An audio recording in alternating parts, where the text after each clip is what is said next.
যে দুনিয়া থাকার জায়গা না।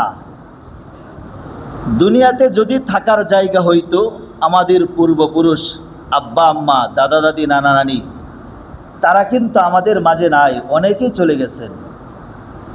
অতএব আমাকে আপনাকেও দুনিয়া থেকে যাইতে হবে। যে দুনিয়াতে আমার সাথে কেউ যাবে না, আমার সাথে শুধু যাবে আমল।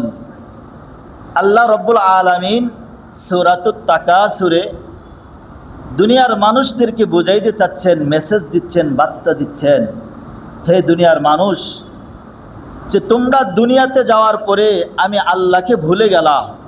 দুনিয়ার নাজ নিয়ামত চাকচিক্য তোমাদেরকে এমনভাবে আকৃষ্ট করে রাখছে, তোমরা পরকালকে ভুলে গেছো। যে পরকালে তোমাকে যাইতে হবে, পরকালের জগতে তোমাকে যাইতে হবে।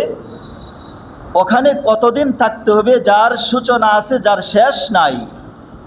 এজন্য আল্লাহ তাআলা সূরাতুত তাকাসুরে বলেন আলহাকুমুত তাকাসুর, যে দুনিয়ার মোহ চাকচিক্য তোমাদেরকে আকৃষ্ট করে রেখেছে। এই যে দুনিয়ার চাকচিক্য তোমাদেরকে আকৃষ্ট